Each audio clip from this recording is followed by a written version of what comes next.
Cari amici, ben ritrovati, siamo a Caorera, nuova puntata di Eventi del Territorio e siamo in compagnia della nostra cara amica Silvia Zanella, che è Buongiorno una a voi. componente della Proloco di Caorera. Silvia, grazie di averci invitato. Grazie a voi. E per raccontaci come nasce la festa di San Gottardo e chi era San Gottardo qui a Caorera.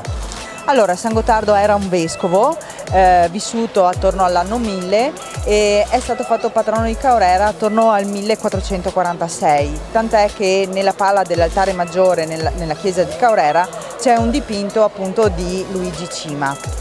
Noi abbiamo ripreso la festa, il nome San Gottardo, patrono di San Gottardo, è applicato alla nostra festa, dove vogliamo sempre ricordare appunto il patrono che protegge il nostro paese.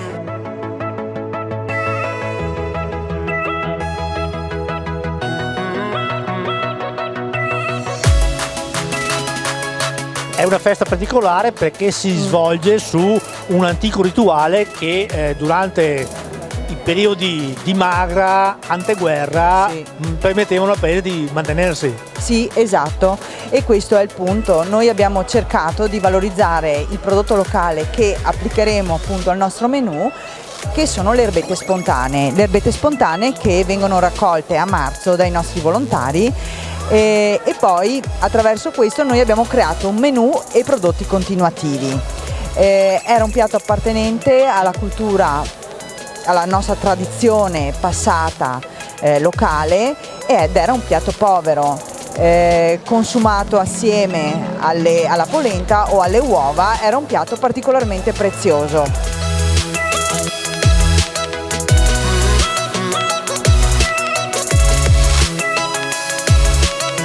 Il nostro obiettivo in quanto Proloco di Caorera è valorizzare appunto il nostro territorio. Importante per noi è valorizzare quello che è l'artigianato locale, che può essere il legno, il tessuto, la ceramica, la pittura, dove i nostri artigiani possono esporsi e far vedere il loro lavoro.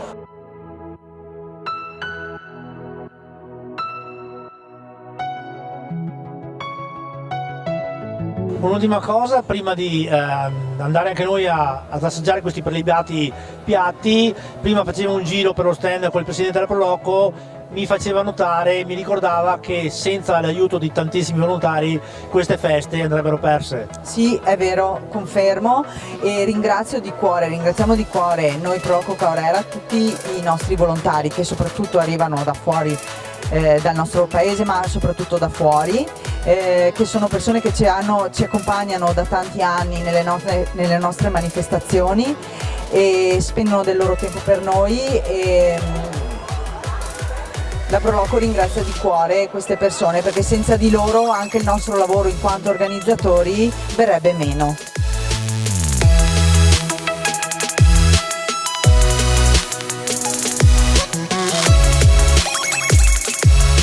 Silvia, ti ringraziamo anche noi come emittente televisiva. Grazie per l'accoglienza che ci hai dato.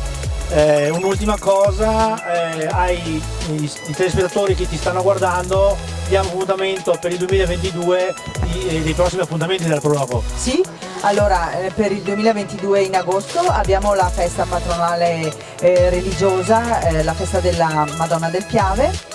E poi abbiamo la nostra perla e la festa della zucca, dove anche qui noi ci impegniamo a valorizzare e a promuovere un prodotto locale particolarmente importante, e siamo felici perché abbiamo anche tanto riscontro nelle nostre manifestazioni, per cui... E sicuramente continueremo a seguirvi anche noi. Grazie mille Silvia di averci di nuovo invitato, e adesso andiamo a mangiare un buon piatto. Andiamo a mangiare.